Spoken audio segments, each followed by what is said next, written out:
এখন প্রশ্ন হচ্ছে ভাইয়া যে এই কোর্সটা শেষ করে একজন স্টুডেন্ট কি কি ক্যারিয়ার অপশনে যেতে পারে? আচ্ছা, এখান থেকে যদি আমরা কেরিয়ার অপশন নিয়ে আলোচনা করি, মূলত ডেটা অ্যানালাইসিস শিখার পরে যে কেরিয়ার গুলো থাকে, দুই ধরনের কেরিয়ার লাইফে যা তারা যেতে পারে।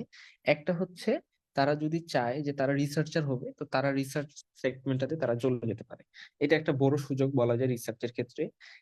এর পরবর্তীতে যদি চিন্তা করেন যে এটা ছাড়া, মানে রিসার্চে তো আর সবাই যেতে চায় না, বা একাডেমিয়াতে তো সবাই যেতে চায় না, তো এই ছাড়া আর কি করতে পারে, তারা অবভিয়াসলি যে কোনো কর্পোরেট জব, যেগুলা বিশেষ করে টেলিকম কোম্পানি বলতে পারি আমরা, বা হচ্ছে যে বাংলাদেশের পার্সপেক্টিভে যদি বলি দারাজ আছে, বা দারাজের মতো যে প্ল্যাটফর্ম গুলো আছে, এই প্ল্যাটফর্ম গুলা সবগুলোতেই ডেটা অ্যানালাইটিক্স নামে একটা পদ তৈরি করা হয়েছে অলরেডি। এন্ড এটার ফিউচার অন্ততপক্ষে বাংলাদেশে 10 থেকে 15 বছরের মধ্যে অনেক বেশি পিক অবস্থায় থাকবে বলা যায়। তো আপনাদের জন্য একটা হিউজ সুযোগ থাকবে যে আপনারা চাইলেই সেই জায়গাগুলোতে ইজিলি যেতে পারবেন যদি আপনাদের মোটামুটি স্কিল থাকে। সবসময় মাথায় রাখবেন, যদি আপনাদের কাছে স্কিল থাকে আপনারা কখনো দমে যাবেন না। কিন্তু যদি স্কিল না থাকে, লাগে এরকম হয় যে ধরেন মানে অল্প একটু জানি এতটুকু যদি চিন্তা করেন, বা আমি চোখ বন্ধ করে এআই ডিপেন্ডেন্ট, তাহলে কিন্তু দেখবেন যে আপনি কোনো না কোনো জায়গায় হোঁচট খাবেন। তো এই জন্য আমরা হচ্ছে কোর্সটা এইভাবেই রাখি যেন আসলে আপনি শিখেন, শিখার পরে দেন পরবর্তীতে আপনি ডিসিশন নিতে পারেন যে আপনি আসলে রিসার্চ সেগমেন্টে যাচ্ছেন নাকি হচ্ছে কর্পোরেট লাইফ গুলোতে লিড করতে চাচ্ছেন, ফ্রিল্যান্সিং বা রিমোট জব করতে চাই।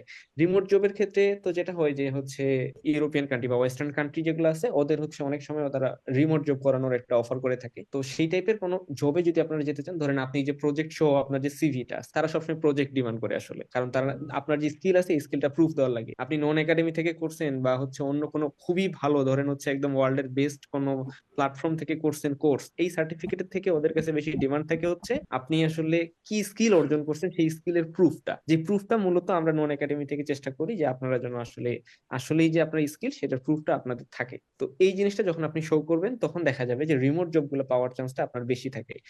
ওয়ার্ল্ডের মধ্যে রিমোট জবে যদি চিন্তা করে থাকেন, ডেটা অ্যানালাইসিসে রিমোট জবের পরিমাণ অনেক বেশি। এন্ড এইটার বর্তমানে যদি হচ্ছে আমি ইউএস ওরিয়েন্টেড চিন্তা করি, মেবি হচ্ছে মান্থলি ইনকাম 1,20,000-এর কাছাকাছি হওয়া উচিত।